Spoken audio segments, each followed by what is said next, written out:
Marcelo Longobardi entrevistó para Radio Mitre Argentina al presidente uruguayo Luis Lacalle Pou.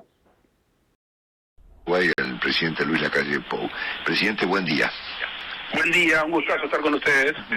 Igualmente, presidente, ¿cómo le va? ¿Cómo anda?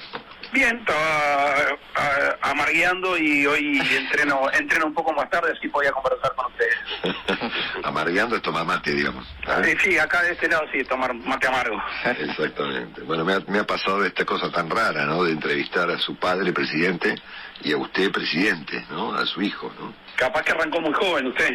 Ah, arranqué joven, sí, me faltó su bisabuelo, digamos, ¿no? Pero bueno. Bueno, capaz que si Dios quiere le toca un hijo. Puede ser, sí, exactamente. Claro. Presidente, bueno, cuéntenos, en términos generales, ¿cómo está hoy Uruguay en materia económica y política? Háganos un semblante de su propio país.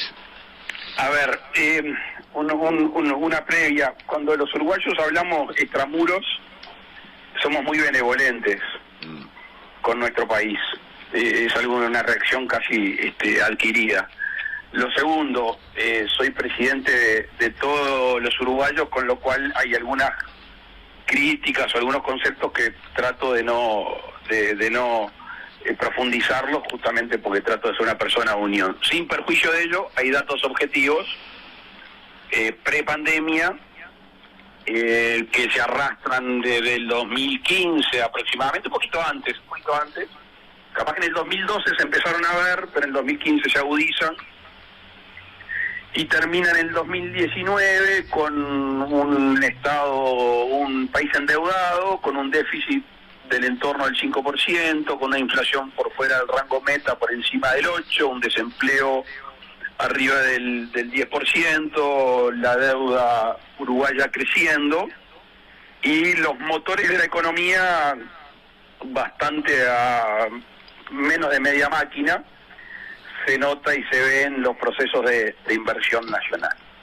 Eso es el a priori de nuestro gobierno. Nosotros asumimos el 1 de marzo y teníamos determinados compromisos que obviamente después del 13 de marzo, cuando surgen los primeros 4 casos de coronavirus en nuestro país, se alteran un poco los caminos, no los objetivos, pero en un proceso que empezábamos con una fuerte austeridad, obviamente tuvimos que abrir la canilla para los más necesitados, porque era un tema de comer o no comer. Esa es la situación actual del país. Estamos redactando el presupuesto nacional en estos días con el equipo económico y con la Oficina de Planeamiento y Presupuesto, y a los ministros, mal que les pese, porque cada uno está protegiendo su cartera, su actividad, le estamos pidiendo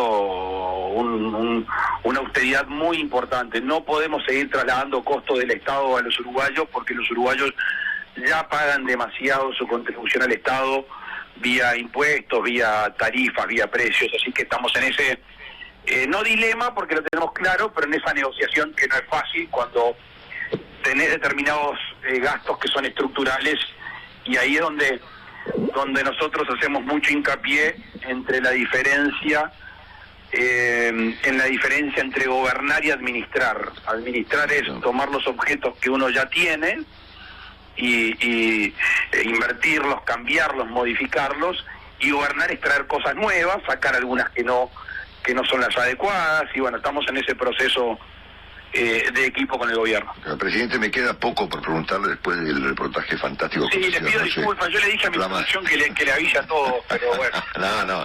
No, en serio lo digo, fue un reportaje extraordinario, pero creo que es una pregunta que anoche creo que Alfredo se la olvidó, ¿no? O usted no lo comentó, que es cuánto está previsto de caída del Producto Bruto Uruguayo para este año. En el año 2015 yo fui a un foro de esto que hacen de empresarios, sí, y arriba de la mesa había unas predicciones de un banco.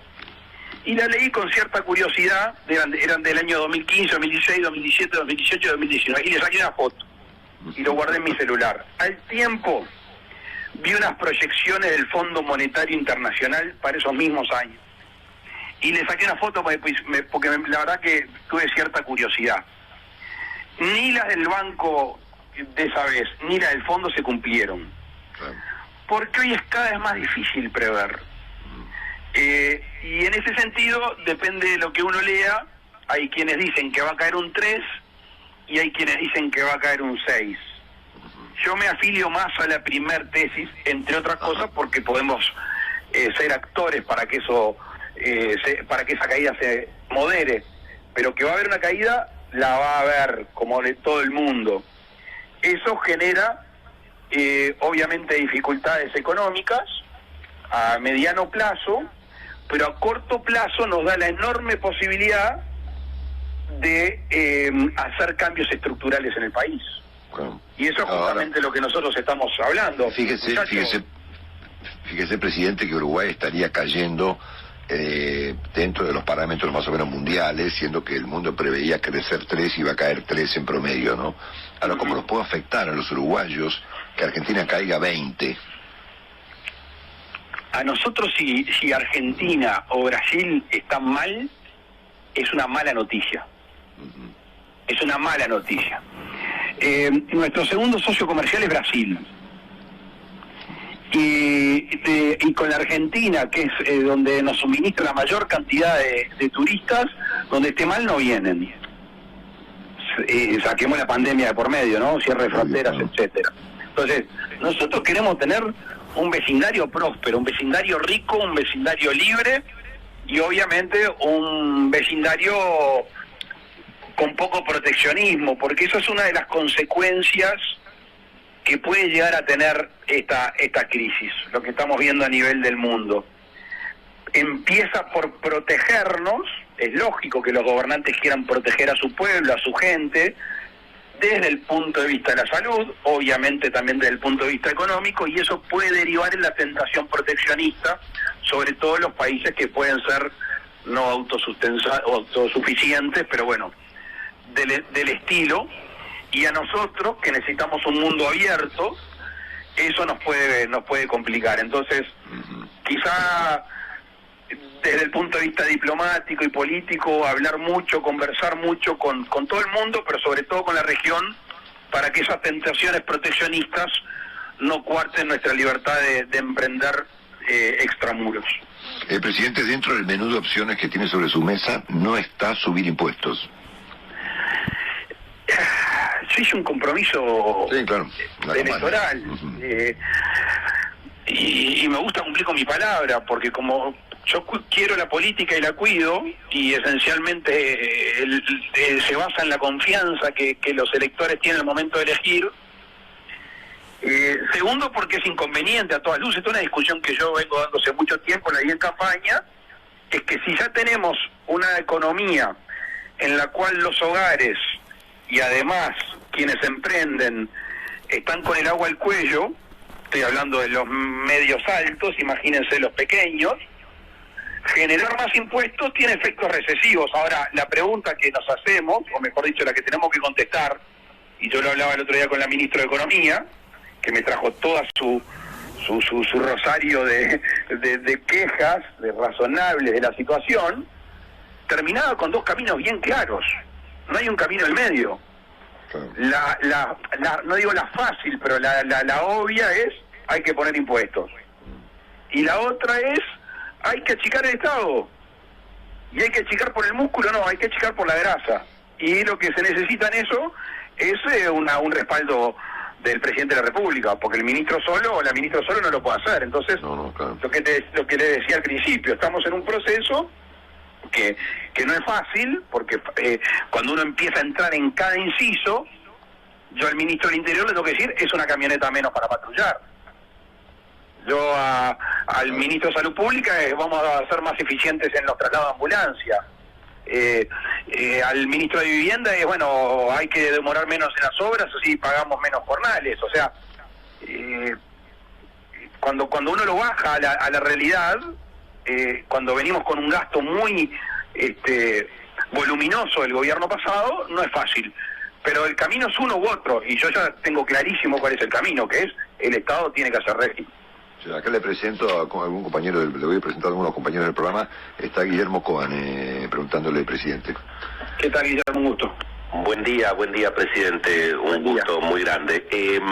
Hay, como usted sabe, en los últimos meses en Argentina, yo sigo habitualmente las noticias económicas, y como usted sabe, hay un gran interés que se ha despertado a propósito de las reformas que ha encarado su gobierno para atraer inversiones extranjeras en materia impositiva, en materia incluso de facilitar la llegada de inversiones al Uruguay. Obviamente hay una larga historia entre Argentina y Uruguay en ese sentido, y ha habido de alguna manera una explosión de interés entre argentinos por lo que se llama pedir la residencia fiscal en el Uruguay, sobre la base de que, Uruguay es mucho más amigable, castiga mucho menos los patrimonios, los ahorros, pero al mismo tiempo hay otra historia también muy larga de las relaciones entre Argentina y Uruguay, que es la información que habitualmente Argentina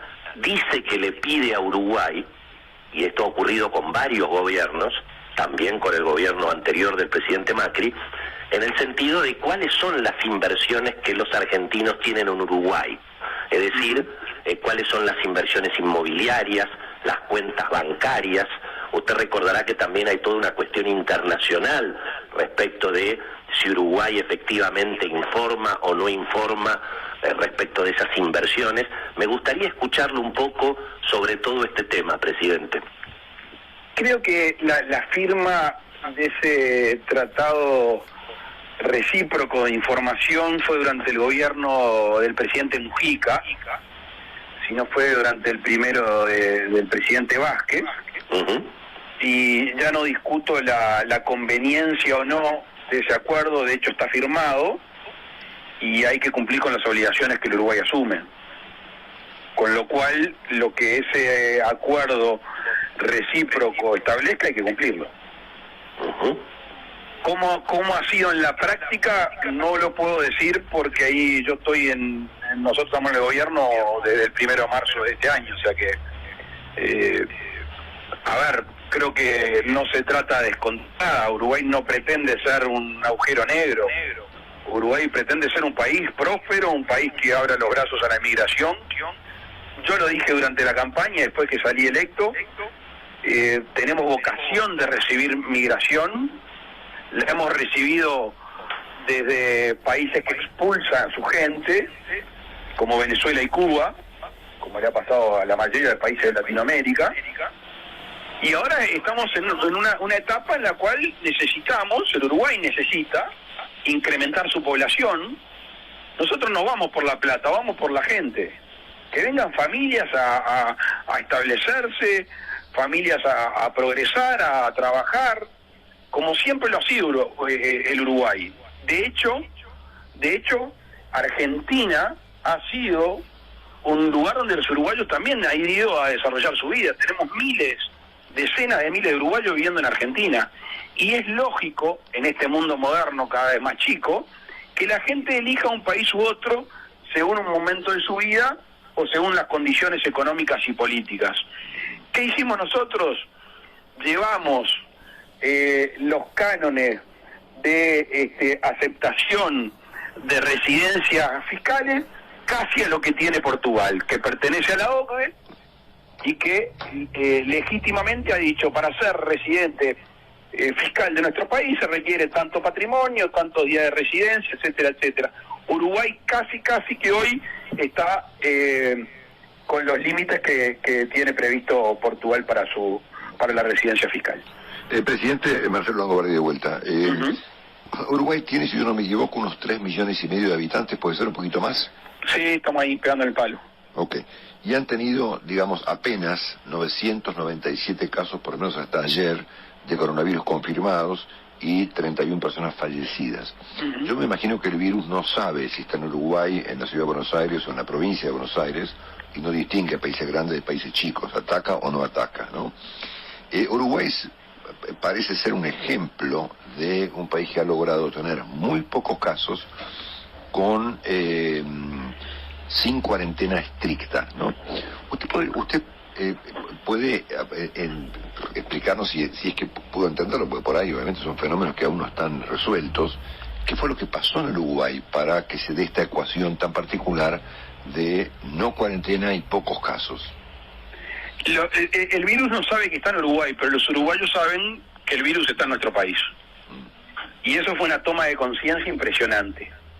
La verdad que hablo con un orgullo de los uruguayos que me explota el pecho, porque desde el viernes 13 de marzo al lunes 13 de abril, sin mediar cuarentena obligatoria, el Uruguay bajó la cortina.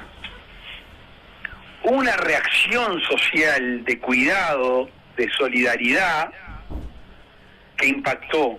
Yo ayer le contaba a Leuco que la propia Cámara de Turismo del Uruguay, que se venía justo Semana Santa o de turismo, como se dice acá, hizo un aviso en la televisión pidiendo que la gente no salga, atentando contra su propio negocio. O sea, la sensibilidad que levantó este virus, sobre todo porque no conocíamos sus efectos reales, o mejor dicho, las noticias que llegaban no eran las más lindas, generó una reacción muy positiva en los uruguayos, que fue la que apelamos nosotros cuando, te hago un cuento si tenés unos minutos, el fin de semana del viernes 20 de marzo al lunes 23 fueron los peores días de gobierno, porque había una presión muy grande, para decretáramos la cuarentena obligatoria. Una presión comprensible, la gente estaba asustada, la gente pensaba que su familia se iba a enfermar toda, y que algunos se iban a morir, y que íbamos a quedar sin lugares de atención en tratamiento intensivo. Era bastante angustiante. Y como casi todas las decisiones políticas importantes son medio en solitario, yo tuve clarísimo, por una cuestión filosófica, de que no íbamos a tener un estado policíaco y de que la gente iba a usar, a aprovechar la libertad responsable, y que nos íbamos a cuidar entre todos. Y el tiempo pasó, y ese mes, desde mi punto de vista, fue fundamental para que no se propagara el contagio, con algunos agregados que quizás nos distinguen, y voy a hablar bien de ellos porque no me competen a mí. Tenemos un comité de científicos uruguayos, un grupo asesor científico honorario, de científicos de primer nivel, que nos ha valorado las medidas a tomar, las ha analizado, y después los resultados. Ese es un concepto que en política a veces no se usa, medir los resultados. Nosotros tenemos la obligación de medir los resultados cuando se trata de mejorar la vida de los uruguayos, y eso ayudó mucho, porque éramos una especie de radomantes en este desierto de desconocimiento sobre el virus, y que íbamos aprendiendo sobre la marcha. Y el grupo honorario nos sirvió muchísimo. Un compromiso muy grande de las autoridades de salud pública y de los funcionarios de la salud. La verdad que hay que sacarle el sombrero a personal médico, no médico, enfermeros, nurses. Trabajaron fuera de horario, le pusieron mucho cariño. El personal docente, que se tuvo que acostumbrar de un día para el otro a la educación a distancia, con chiquilines que no estaban con esa práctica. La verdad que se hizo un esfuerzo enorme. Entonces, toda la sociedad uruguaya, la gente que tenía algún peso haciendo filantropía, donando, yendo a revolver ollas populares, a dar de comer, la verdad que dentro de lo malo de toda esta pandemia, y ojalá sea un triste recuerdo de algunos años, sacó lo mejor de los uruguayos. Presidente, ¿qué papel jugaron allí los testeos en Uruguay? Que nos interesa mucho el dato. Y bueno, fue una discusión ya casi, parece, de hace muchos años, pero fue hace poco tiempo, si hacíamos testeos masivos aleatorios o si hacíamos testeos básicamente cercanos a los contactos y contagios y contactos. Sí, gran tema. ¿Y qué hicieron? Y no, hicimos lo segundo hasta que hubo un control sobre el virus. Tenemos, creo que el segundo registro más grande de América de test por millón de habitantes. Andábamos en el entorno de los 14.000 por ahí. Y Y después ahora, en algunos focos que han surgido, como ahora empezamos a agarrarle bastante más la mano y el equipo está afeitado, el otro día en un departamento del este del país, en 33, detectamos tarde un foco que se genera en un centro de salud, con lo cual imagínense, allí fue el ministro de Salud Pública, fue el presidente de la Administración de Servicios de Salud del Estado, el ministro de Defensa, el presidente de la República, rápidamente desembarcamos y ahí hicimos testeo sobre contactos, pero además en un día y medio hicimos creo que 1.500 testeos aleatorios ayudados por el Instituto Nacional de Estadística, que nos hacía un mapeo de la ciudad para saber básicamente dónde se habían movido la gente que podía tener algún contacto con el contagio. Entonces ahí ya optamos por encerrar el virus, por decirlo de alguna manera.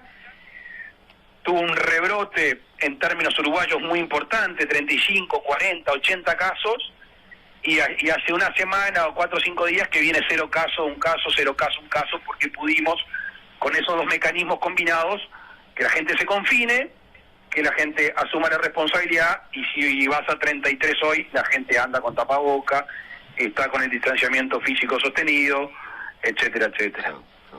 Presidente, lo vuelvo un segundito a la política. Usted sabe que, bueno, usted era mucho más joven que ahora, pero yo he discutido mucho hace unos años con toda la política argentina respecto de las bastante controvertidas relaciones de la Argentina y Uruguay durante los años del presidente Kirchner, ¿no es cierto?, a partir del bloqueo de los puentes, de todo aquel disparate monumental que ocurrió del lado argentino en aquellos años, ¿no es cierto? Esas relaciones entre Uruguay y Argentina han mejorado, ese daño se olvidó en Uruguay, y su relación con el presidente Fernández es una relación de confianza y una relación personal constructiva, ¿o no? Voy a contestar primero la segunda parte de la pregunta. Dale. La confianza se genera. A priori yo debería decir que sí. No tengo motivos para decir que no. Y me imagino, o estoy seguro, que hay una predisposición a relaciones de confianza. El que está en la actividad pública, si parte de su vida de que va a desconfiar del otro, está frito. Porque esta es una actividad esencialmente humana. Y si no hay confianza entre los individuos, no hay cohesión alguna. Entonces, si entre dos países que tienen una vieja relación de conflictos, algunos, por supuesto, la lucha entre puertos para empezar, pero que tenemos cosas en común, me parece que va por ahí el tema de la confianza. Segundo, tenemos mucho para mostrarle al mundo de este rincón. Entre Brasil, Argentina, Paraguay y Uruguay le podemos dar de comer al mundo. Y ya no solo estamos hablando de la materia prima pura y dura, estamos hablando de la innovación del I+D en las materias primas. Tenemos que buscar esas alianzas. Yo, por ejemplo, ahora, hace poco hablé con el presidente Fernández por la navegabilidad del río Uruguay. Nosotros tenemos que aprovechar ese río, que lo estamos usando para muy pocas cosas. Podríamos meternos incluso 300, 400, 500 kilómetros adentro de Brasil y ser una vía más de logística para este lugar del mundo. Entonces tenemos mucho para hacer y me parece que perderíamos el tiempo buscando diferencias. Segundo, no podemos cometer el mismo error, ¿no? No, me imagino, claro. Si se comete una vez, puede ser medio chambón, porque dudo que fue de chambón, pero está. Permítame, presidente, acá decirle que a mí me resulta asombroso, excepto que yo esté equivocado, que hasta ahora no haya habido una reunión bilateral personal importante entre el presidente argentino y usted hasta la altura del partido. Bueno, pero la va a ver. Llamados telefónicos las ha habido, ¿ah? Conversaciones ha habido, ¿no? No me gusta develar conversaciones privadas, pero hemos hablado de juntarnos. Sobre la primera parte de la pregunta, y voy a tratar de sacarlo de la relación bilateral de Argentina y Uruguay, esto es una observación que uno a veces hace de los liderazgos mundiales. Insisto, no lo quiero referir a Argentina y Uruguay, simplemente para no caer en esa tentación. Algunos líderes muy importantes en el mundo se relacionan en el concierto internacional muy apegados a su constituency, a su electorado. Satisfacen a su electorado en sus postulaciones, en sus posiciones internacionales. Y eso para mí es un gravísimo error. Porque la representación de jefe del Estado es de toda la nación y no de un partido político. Y por lo general, nuestro electorado tiene una tendencia a cercanía o lejanía con algunos gobiernos o algunas democracias en el mundo. Y nosotros, y ahora estoy hablando del Uruguay, vuelvo a mi país, nos tenemos que relacionar con todos. Porque somos un país abierto que necesita vitalmente abrirse. Así que si yo le hago mucho caso a la barra, en realidad lo que termino sesgando las relaciones exteriores que deberían de ser de todos los uruguayos y no de una visión ideológica y política. Presidente, ¿qué nos puede enseñar Uruguay y los argentinos, si la pregunta es en serio, no es broma, respecto No, a y yo como trato de ser un político en serio, un presidente en serio, no voy a cometer ese atrevimiento. No, pero me refiero a que es una pregunta importante para los argentinos, digamos, ¿no? ¿Qué nos puede enseñar Uruguay respecto del diálogo? Que como usted sabrá, si vamos a hablar sin tapujos, en la Argentina es una cuestión compleja, ¿no? Pero pareciera que en Uruguay es mucho menos compleja. Por lo tanto, quiero preguntar cómo hacen, qué podemos aprender de ustedes. Para empezar, y la respuesta está bastante aburrido, prudencia y paciencia es lo que hace falta siempre en las personas que se dedican a la cosa pública, porque nosotros representamos, y en la representación lo que no hay que generar es crispación. Sobran los motivos para los conflictos. Nosotros tenemos que ser gente de unión y gente de paz. Y por eso, entre otras cosas, no me meto en el terreno a darle un consejo a nadie, porque de hecho no sé si tengo la jerarquía para hacerlo. No, obvio que la tiene, pero obviamente con Uruguay el diálogo se practica. Uruguay es un país en eso muy lindo, muy llano, quizá porque todos nos cruzamos en algún momento u otro, porque la vuelta es corta, y porque además hay que resistir el archivo, y el uruguayo es una persona de paz, que no quiere decir que no sea corajudo y valiente. Yo siempre fui el más petizo de la clase, y siempre admiré el coraje de los grandes, porque el coraje de grandes es un coraje silencioso, no es un coraje de los gritos. Si se tiene coraje, se tiene, y hay que demostrarlo en las difíciles. Y por eso yo valoro mucho a los orientales, a los uruguayos, que tienen ese coraje sereno, que cuando se necesita, aparece. Pero no andamos haciendo alarde, porque eso genera crispación y rispideces. A propósito de ese tema, presidente, muy cortito, y respecto del tema de la educación, quisiera clarificar una cuestión. ¿Es cierto que en Uruguay los chicos tienen clase también los días sábados? Y eso, digamos, ¿cuándo empezó y por qué? No, hay algunas prácticas. A mí me tocó en su momento ir los sábados. Lo que ha habido en estos tiempos, y la verdad que con alguna dificultad, porque lo más preciado que tiene uno son los hijos, ¿verdad? Obvio.